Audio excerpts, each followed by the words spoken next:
This one, Cool. I'm hoping. Fingers crossed. Stupid. You found our hair and makeup department, right? Yes, of course. Yes. It was Scott. He just pretty much looked at me and said, "You look great." I'm glad we got weird. Yeah, it had to happen. Yo, yeah, I know. I was waiting too. Had to happen. It got emotional and then we got weird.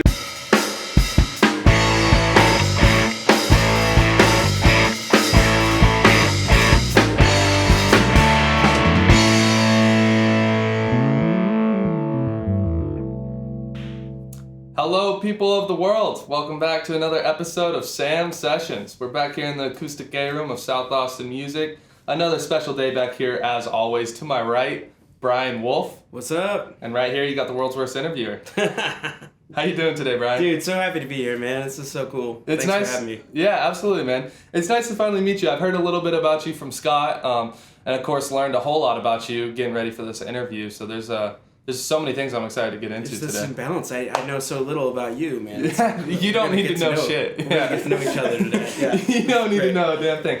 Real quick, and actually, I didn't even write this down, but I saw you described as a podcaster on multiple different things. Do you have a podcast? Do you do podcasting? So I did. I've had multiple podcasts in the past. I had one with my old band, Fair City Fire. We did we would have bands on that we were about to play shows with. So it was kind of a cool way to promote the show coming up, but also get to know the band. So it's not like the first time we ever say hi to each other is at the venue and it's loud and all that stuff. So it was kind of a cool way to make it more of a family thing when we would show up to the venue. It'd be not just oh, it's your set and then our set, and it's kind of made it more make things more connected. Yeah, it was pretty cool. Yeah, that's awesome. That's awesome. Yeah, so then the pandemic hit, and I got pretty bored and had that itch to just create and just do different things. So I started a podcast then called Greetings from Wherever, and haven't picked it up since. But I did 2 seasons and kind of just diving into the creative process. So I had comedians, singer-songwriters, filmmakers, all kinds of different creatives come on and talk about what creativity means to them, how do they get to that space, how do they make what they make, that kind of stuff. And it was pretty interesting, but yeah. Where did you release the episodes? So kind of all over the place. Spotify, Apple, it's all up there still. So it's available. Yeah, that's cool. It's always nice to try and do the podcasting thing, whether it's something you want to do forever or just kind of give a shot, because it works on a lot of different things like social skills and also just getting to know people. But while you get to know them, everyone else does too. Absolutely, yeah. And you get to some pretty interesting places, stuff that people might not talk about with their friends, because you're hanging out with friends at a bar or something, you're not gonna necessarily get super deep into creativity or something deep like that, but a podcast with the mics on, everybody knows why everybody's there, so it brings out some interesting things, probably your experience of doing this show. Yeah, absolutely. I said it before we started, but this is by far my favorite part of the job at South Austin Music is getting to know musicians. Musicians are the craziest, coolest people, man. I love dude. them. Agreed, man. Agreed. Yeah. Being one of them, I'm sure you do. So you already mentioned Fair City Fire, which was one of the first things I wanted to talk about. You started that band back in New York, is that correct? No, we all met here, but it was pretty quickly after I moved here. I moved here in 2012. And kind of started doing some open mic stuff, and met some guys doing that, and I joined a cover band and met 2 of the guys in that. And then another guy named Derek Cruzy I met at an open mic, and we just kind of connected immediately, musically and friendship-wise. We're well, we got to start some kind of project. We got to work on something. And so that's how Fair City Fire kind of started. Right. And then Joe Valadez and Brett Winning were playing in the cover band with me, and I was you guys are good at bass and drums. Do you want to be in this thing with Derek and I? And then that started a 7-year beautiful thing. That was awesome. We got to tour and put out albums and all the stuff I always wanted to do when I got into music, and this was happening, and it was so cool to have that experience. And now kind of fast forward to today, having done all of those things and being so grateful for that time, being able to kind of launch into like being a solo act with those things not being so foreign, like recording and touring and booking shows and, you know, trying to be in an original band in like a kind of serious way almost, you know, like there's a lot to that, you know, right. So it's kind of nice to have had that experience, especially now launching into the new stuff. So absolutely. Yeah. So you said you moved here in about 2012. Did you move here from New York? Yeah, upstate New York. Okay. So small town. I know it's funny, like I say upstate and not everybody down here like quite knows what that means. But it's not New York City. It's I was just small town. Yeah. I was just caught red-handed. I was having a conversation with my brother who's going to Buffalo, New York to see Greta Van Fleet and forgot who the bigger band was, which I should remember. But anyways, he said he was going to New York, and I was like, oh, sick, dude. You gonna like go to the Empire State Building and stuff? And he's like, just take the 6-hour drive. Yeah, right. He's like, New York is actually like a whole state, believe it or not.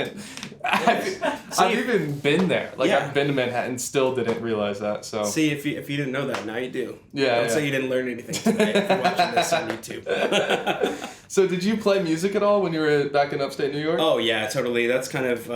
I mean, I played music. I mean, I guess I started singing in church choir when I was probably like, 6 or 7, and sang for a little bit, and then, it just like eventually, basically went to a garage sale in my neighborhood when I was about 12, and saw this guitar, and I was already into AC/DC, and.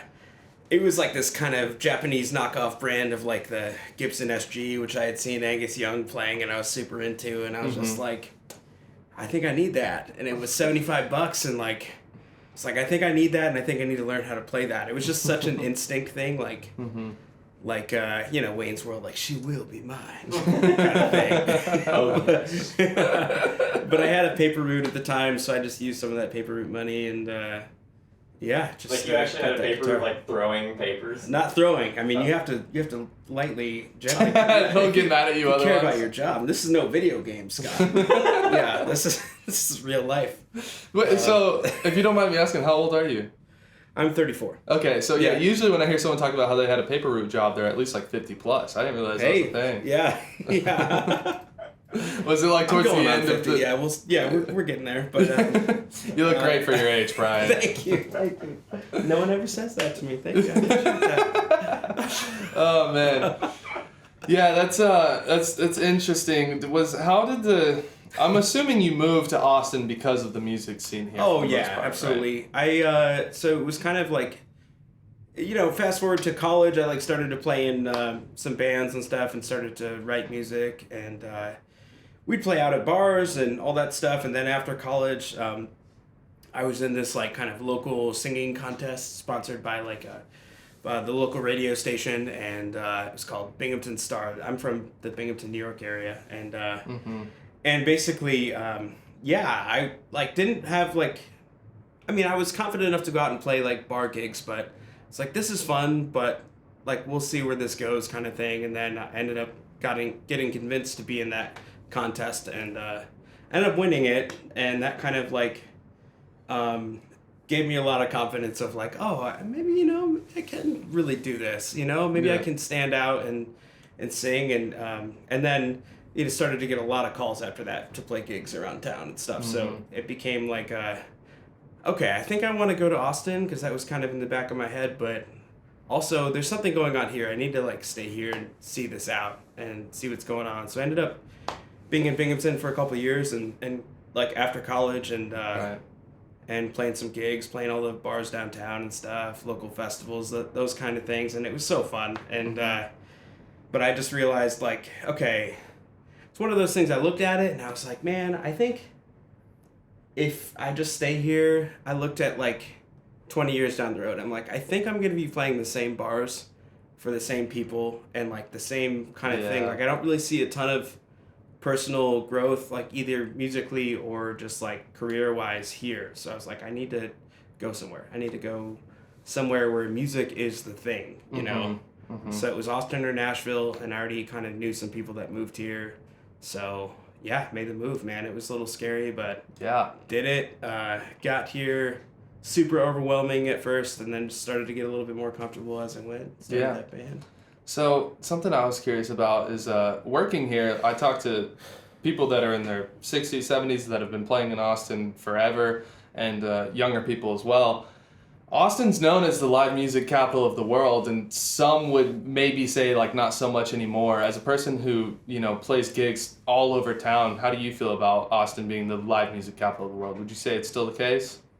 I think so. I think what's happening is I think a lot of people look at the Austin live music capital and they just look at like downtown Austin and see how much that's changing. Mm-hmm. But I think a lot of the live music capital is kind of expanding to these like outer towns. I think like, you know, like Dripping Springs, like Buda, Kyle. There's stuff we just played in Kyle last night. It was sweet. I played in Driftwood yesterday as well, and like just like kind of getting out there, and like I think there's more of like music stuff happening in those places. So I think it's like in a way, I think it is changing. And Austin, like downtown specifically in Austin, is kind of getting away from being like so live music centric. But I think it's starting to like just move. It's starting to move out of town a little bit, and I think it's pretty cool to see that and have hope with that. Yeah, for sure. Yeah. It's definitely migrating outwards. We had James McMurtry on. He was talking about how he was doing. Was it the Lockhart Festival that he's been headlining? That's awesome. Yeah, it's super cool to see. I fully agree. As a matter of fact, I was, and I guess this place has been big for a while, but I was in San Marcos this last weekend. Oh, yeah. And saw a band at Cheatham Street. Oh, that place is great. Yeah. I got to play there once. It was awesome. Did you really? Yeah. So was it a bunch of crazy college bar kids, or how was the crowd? It wasn't a lot of people, I'll say that. But it was the crowd that was there was just there to hear some music and have fun. Yeah, but definitely, I think mostly college kids. But yeah. So you brought up your college experience a little bit back in New York. What did you go to college for? So I went for originally for accounting, actually, and then you made it out, my friend. Yeah, I got out. You made it out. No, I ended up changing over to marketing, which is, like, it was like crazy because I knew I was good at math and I knew like numbers and stats and stuff. Just kind of, I don't know. It's one of those things that just like. It gets me going, you know. I don't know why, it just is. It can be useful in the music career still too. It really can. So like accounting was like the natural first thing, but then then I kind of realized I had this whole like creative side to me, and I was like, I think marketing could kind of be a happy medium of like that business stuff where you get to like look at numbers and analyze things, but also creatively think about how to like solve problems and how to like, you know, reach people and all that stuff. So I think that was kind of the thing, but you know, I learned how to market for like corporations in college, you know, not like market a music career. So it's interesting how there are some principles that are the same, but some are just like vastly different, but trying to kind of weigh those things and see what applies to like playing music and all that stuff. But it's good. I definitely appreciate that I have that background. Did you graduate too? Yeah, I did. Yeah. Wow. Yeah. I didn't last more than 3 semesters, I don't think. Hey, man, you gave it a shot. You gave it a shot, dude. That's what counts. I gave it all I had. What was your major, dude? I went originally English major. Oh, nice. Cool. And actually, like, English is something... Are we still good? Mm-hmm. Sweet. English is something that I, like, have always been intrigued by and enjoyed, but I think after 2 semesters there, I realized I was like... What am I going to do with the English major, though? You know, like, I'm going to learn a lot, and that's going to be great, but, like, financially, how is this going to work out? Am I going to be an English teacher? Like, I don't want to go back to school. Is that what you want to do? Yeah, I don't know. So, you got to ask those questions, That was part of the reason why I jumped out, and then the other part was, like, I don't have a problem being motivated necessarily, but motivated to do the schoolwork, it was like eating glass. I, like, could not force myself to sit down and do it. I don't know what it was, because... Like, I don't have a problem working 40 hours a week and then exploring hobbies outside of work and having a social life. Like, I can be motivated, but for whatever reason, the school thing was, like, draining. So it's probably a good sign. If it feels like you're eating glass, probably change something up. I think it was best. I think it was best for me. It was good for my mental health. My dad's mental health, not so much. He hated that decision. Yeah. But for me, it was good. So sometimes I guess you have to be a little selfish. I guess. Yeah. But So you talked about we talked about Fair City Fire, and did you go on 5 national tours with them? We did, yeah. So, it was awesome, man. Such a cool experience. I can imagine. Yeah. Do you have like some highlights from that time? Well, I mean, it's just like there's so much to that, I guess. But it's like really interesting with the touring stuff because it started with kind of like this festival that ended up getting like kind of postponed. We couldn't play it, but that was kind of the thing. In my hometown, we got booked for this festival, and I kind of brought it up to the guys at practice, and we were like, I was expecting to just throw it out there and be like, that's too far away. Like, we're not going to go up to New York and back. And then it came up like, oh, let's just plan a tour and like play different towns along the way and have this as kind of like the thing. But it was kind of wild that like we went all the way up there, we planned this whole tour, and then that show never happened. But we did have the experience of playing in all these places along the way, like New Orleans, Nashville, like wow, just like Charlotte, just Philly, DC, just all over the place. all these places, and it was so cool. I mean, I love getting to see those places. I love getting to see my friends who have moved all over the country. It's kind of nice to just like have that excuse to just go like drop in on buddies and stuff and like meet their kids now. It's like, like stuff like that. That's cool, man. Yeah, that's incredible. So how about like the first tour? What kind of nerves did you have going into that? I mean, it was so new. None of us had done it, so it was just kind of like, well, let's go out there and see what happens. I think we were pretty confident in the music that we were playing, but totally, that whole like, okay, we've seen some photos of this place online. It seems cool. They seem to have other decent bands that play there. It's probably not terrible, and then some of them are terrible, and some of them are amazing. So much better than you'd think. Like, right? Because maybe they're a venue that doesn't quite know how to present themselves online to show how cool their place is, But so the kind of like going in dark to a lot of those places. Then that's kind of the thing that was like I think the most nerve-wracking is like, what is this place gonna be like? It's like the crowds were kind of hit or miss. Like, it's random towns, so a lot of times you're kind of relying on the other bands to bring out their friends. Sometimes I had friends in those towns. We knew we had little places that would go well, though. Like, my hometown was going to go well. Brett was from Indianapolis, so, like, we always knew that would go well. It was just kind of, like, plotting things around that, too, was really helpful. Did you get more comfortable with it as like time went on and you started to hit tour 4 and 5, things like that? Yeah, and I think I got better at like kind of figuring out whether a place was going to be a winner or not, at least like worth like driving to and going to play, Of course, you're always going to take some shots on the road, but I think I got better at that part, and I think that kind of we just got more comfortable with doing it, and more comfortable with the mystery of it, So I think it just. We ended up getting better. Started to see it as an experience. Yeah. Man, that's incredible. I love hearing musicians talk about touring because sometimes it's like they have like similar experiences, but they're all different in their own way. And it's I feel like you never get the same tour. It's such a weird thing too, because it's like your life is just upended for however long you're on tour. Like whatever's going on. It's okay, put a pause on all of that. We're going to be gone for weeks, And I think our longest tour was like 3 weeks.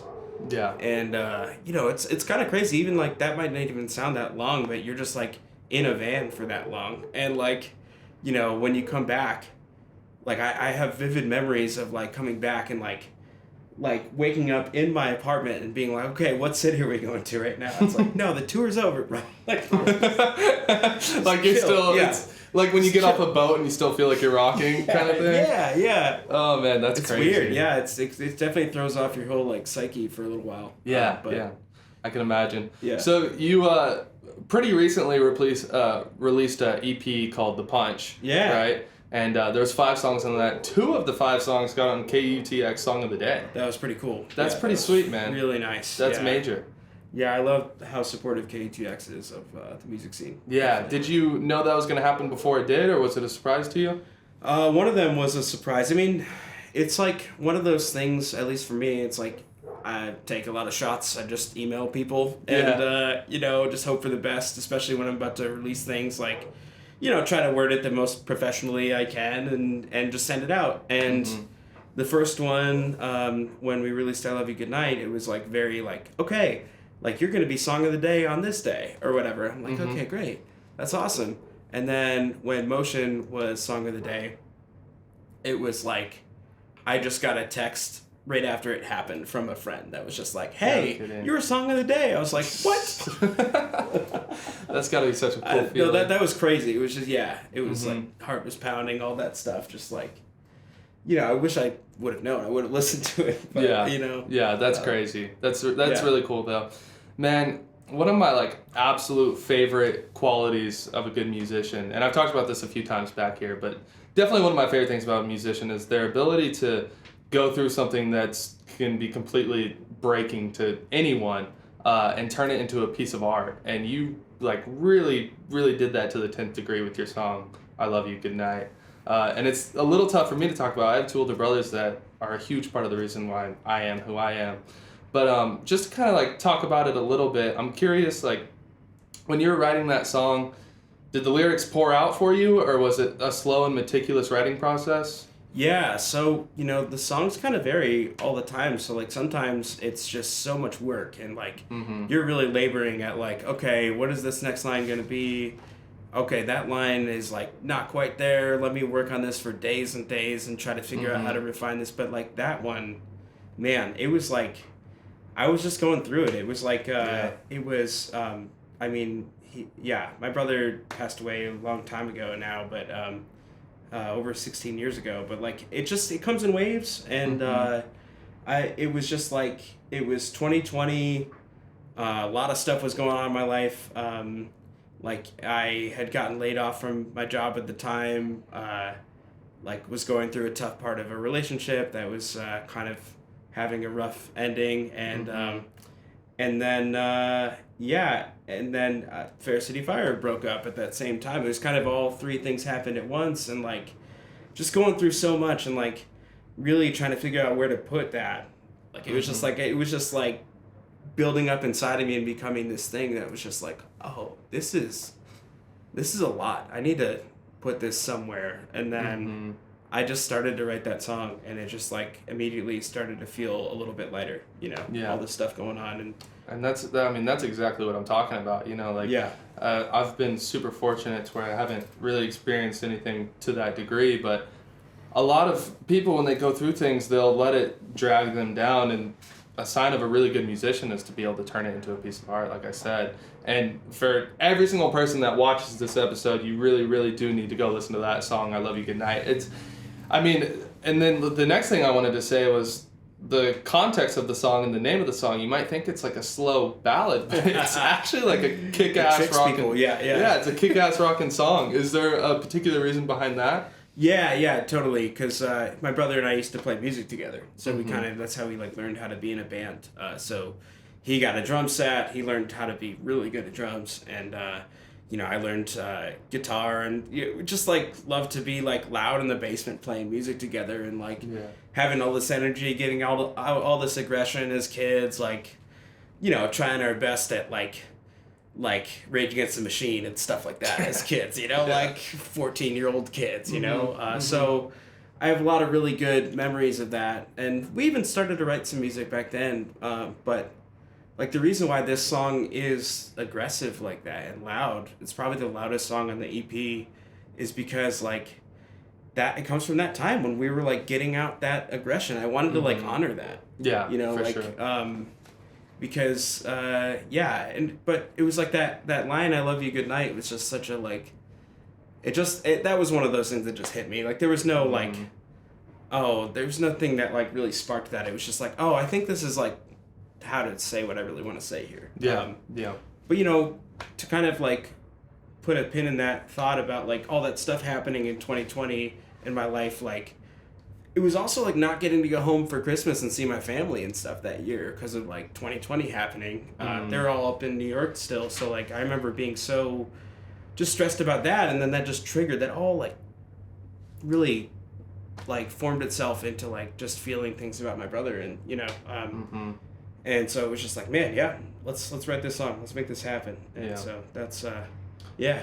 It sucks when you have like one major thing that hits you, but then when multiple things accumulate at once, that's that can be tough. It's almost like a make or break kind of moment for a lot of people. I think so, but I think I got a lot of good songs out of that. Hell yeah. So I mean, yeah. I would certainly agree. The last thing I wanted to ask about that song, I Love You Goodnight, and really just like kind of to get you to give a little bit of advice, what would you tell a non-musician who's dealing with the loss of someone close to them, how to kind of work through that? Do you have any advice for someone?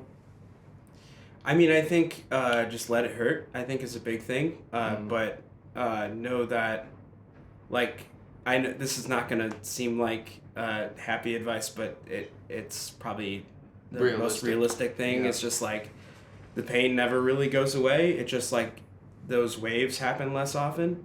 Mm-hmm. So I guess just like when those waves happen, let them happen. Like don't like push them down or anything. Like make sure you feel those things however you have to. Like if there's a certain song that brings that stuff out, like just have that moment. And then if there is something you can do to kind of help you through that, like write a song or find your ways to cope, because that's like, it's just taking care of yourself in those moments is huge. Yeah. I mean, that's the only way you don't let yourself get swallowed up by it. Yeah, absolutely. And to put a pin in that whole thing, I mean, I can't thank you enough for being willing to talk about it. I can't imagine that it's ever going to be easy to talk about, but I would hope that there's people that hear that and they draw comfort in knowing that, they're not the only ones that have to go through something like that. Yeah, it's it's a part of life, losing people. And it's just, it's really unfortunate when it happens and it's really sad, but it's also, you're not alone. Like there's just so many people around you that have been through something like that. And that's the other thing, like lean on your friends. Go to therapy. I mean, that's something that's helped me a lot. Yeah. Well, and again, thanks for talking about it. And you talked about therapy a little bit there real quick. Did you do a thing with Sims Foundation? Like, they have a yearly festival, right? No, it wasn't a yearly festival. I was talking about the Too Damn Hot Affair. Oh, yeah. Okay. Yeah, it was great. So we did that, I think, 3 times. And it was great. We did, yeah. What's that? I said pre-pandemic. Yeah. Okay, I see. So what exactly was that about? So it was in association with Sims. It was an association. It was. Okay. Yeah, we raised money for them. Okay, cool. Which was great. We wanted to I think we wanted to do some sort of charity event over the summer, and that was kind of how it hit. And we're like, okay, we want to do we got to this place where we're like, we want to play less all the time, every time shows, and just try to focus on trying to do really bigger, meaningful events. And it's kind of where we got to. We're like, okay, let's do something this summer. And so we ended up calling it the Too Damn Hot Affair. And had Scott's band Finite Fidelity play. Another band, That Girl Dre, played a couple times. And Canvas People. It was great. Yeah. It was awesome, man. The Too Damn Hot, was that summer related? Oh, yeah. It was in August, so it's just I think we can all feel this. Musicians tend to really want to, generally musicians dress nice, but they're pants and maybe a leather jacket or long sleeves. Do you still rock that in the summertime shows? I mean, yeah. I wear all black for the most part for a lot of the full band shows. What do you do to work through the heat of a show like that? You just bear it? I mean, that's pretty much it. Trying to buy clothes that are pretty breathable is pretty pretty nice. That's something that I got into this year that's been really helpful. Just now getting into it. Yeah, just now getting smart about this stuff. Because man, if you're playing over the summer and you're in Austin, your chances are you're gonna be, especially playing as much as I do. It's just you're gonna be playing out in the heat. Yeah. And you just gotta know it's gonna happen and just deal with it. Figure out how to try to be, because that's the thing is it's obviously uncomfortable, but maintaining your focus is the hardest thing. It's because trying to stay on track is sometimes you get in those autopilot modes at gigs, and when it's hot like that, it's almost that's your in my experience, that's your first thing. It's okay, it's so hot, I just need to not think about anything. I just need to be in the zone right now. But it's really hard to be in the zone right now because it's so hot. Yeah. And it's just one of those things. You just kind of learn how to wrestle with that and try to like. Pressure creates diamonds kind of situation in that one, I would say for sure. Yeah. Your songwriting is pretty interesting, and I know you enjoy the process of songwriting, right? Sure do, yeah. When did you write your first song? Like, how old were you? I think I was probably 14 or so. I remember I wrote a song with my band at the time with my brother. It was called, we were called Hard Nova, and we had a song called Obsession, and it was about the cool kids' clothes that they were wearing at the time. And that's what we wrote this whole song about, how we didn't want to wear clothes like that. And that was us being super cool 14-year-old kids. But I think that's the first time I remember writing a song. Yeah. In that moment, which is funny because like that's what mattered to my 14-year-old brain was that, you know, like. Well, you know, it's kind of humbling experience for me right now because have you noticed that a lot of people are starting to wear those hats where like they have the rope right at the brim? Yes. Yeah, so I got one of those hats and wore it and then went out and saw everyone else wearing it and I was like, well, I'm never wearing this hat again. Yeah, man. That might have been what was happening in your 14-year-old brain, but that's current for my 23-year-old brain. I think let's write a song together. Yeah. That's what that means. Get together and write about this now. You don't want me involved in any creative process. It's a shit show bound to happen. Oh, man. So what does your process look like? Do you have a different process for every single song, or does it?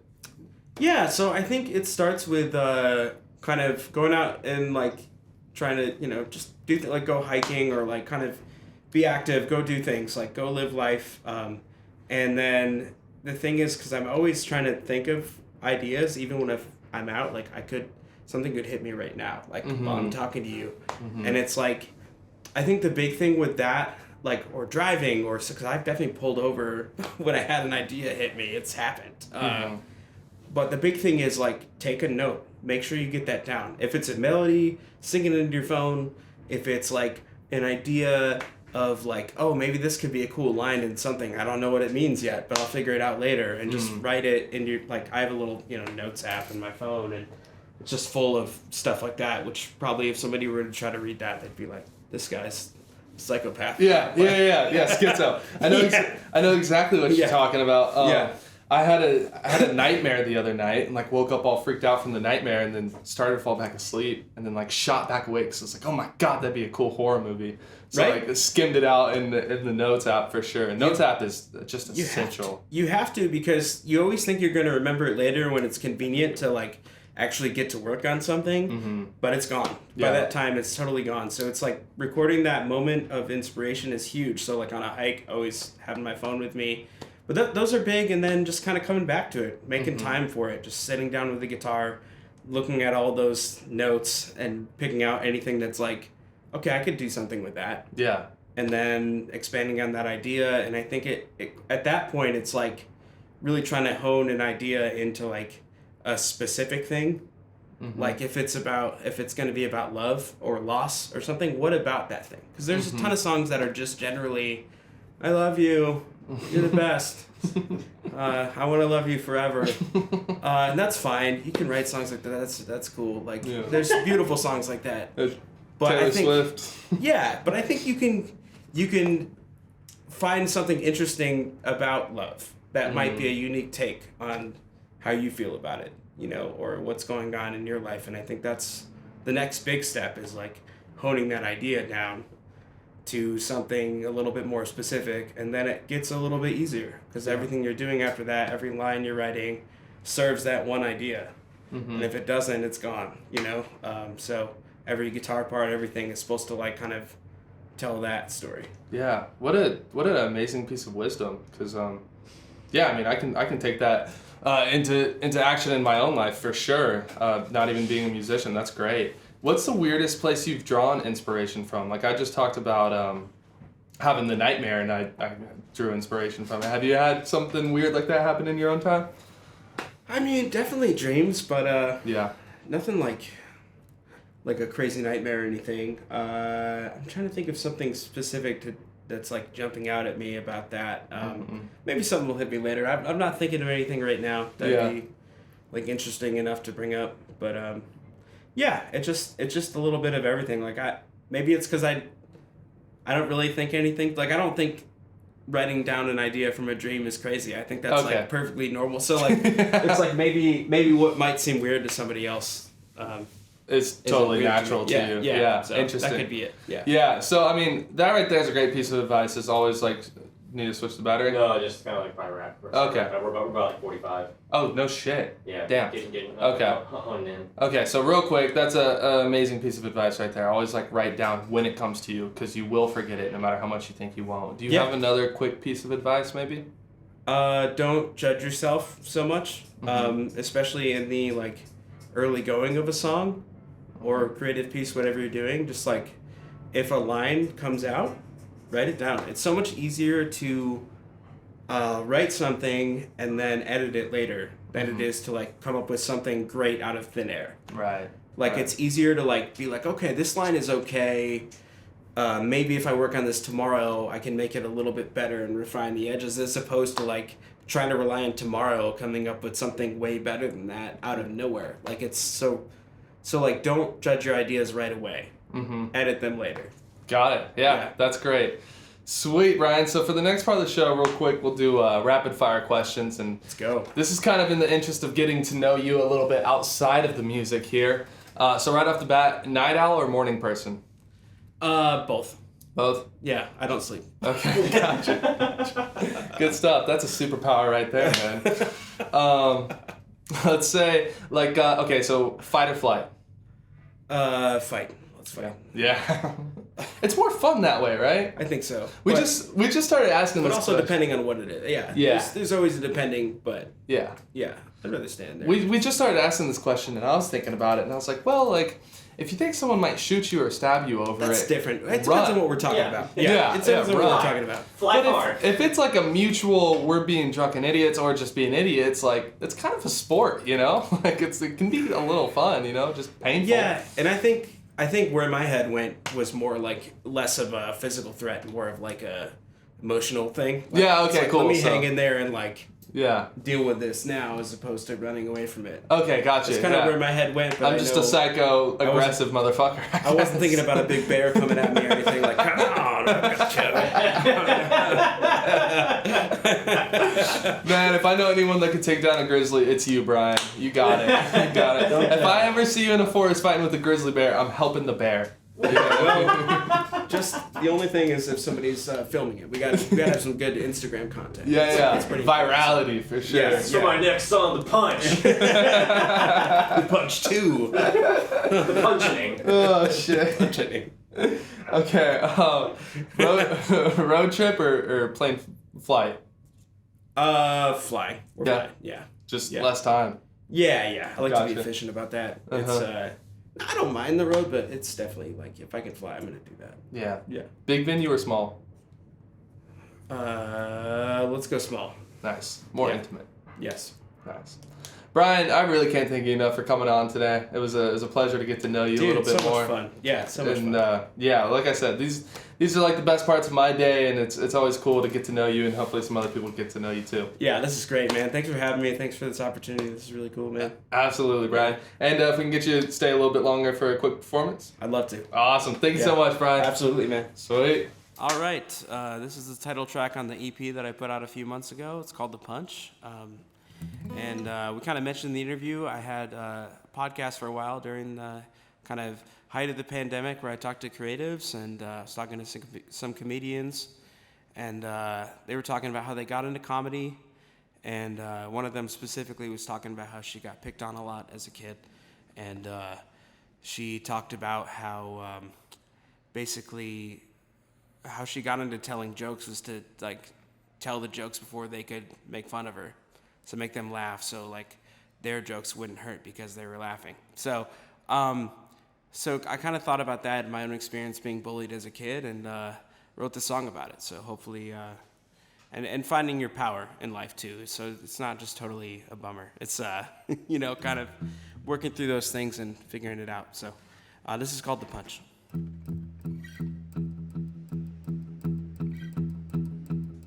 I'm gonna beat 'em to the punch. I'm gonna beat 'em to the punch. 'Cause they can't bring me down if I'm already under the ground. I'm gonna try to make 'em laugh. I'm gonna try to make 'em laugh. 'Cause the laughing man's got nothing to say about me. They're judging only by what they can see. This behavior goes way back to ancient history. I hope one day I'll find a way to be free. I know I can't change them. All I can change is me. I'm gonna stick to the master plan. Once I come up with a master plan, it's hard to know just how to deal with this sort of thing. I'm gonna try not to care, but it's so hard not to care. So I'll just go my own way and hope that they go theirs. They're judging only by what they can see. This behavior goes way back into ancient history. I hope one day I'll find a way to be free. I know I can't change them. All I can change is me.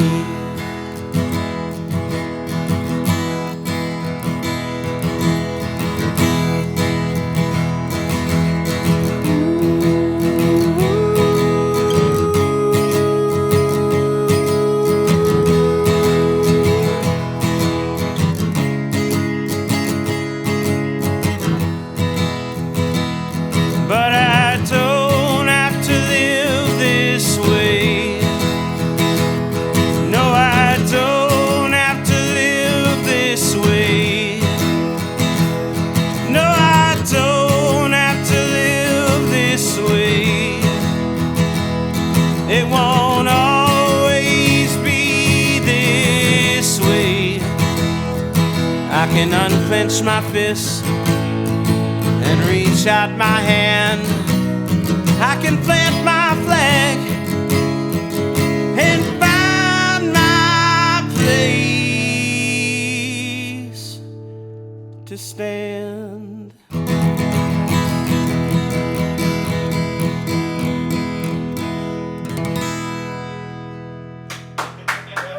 All right. Thank you.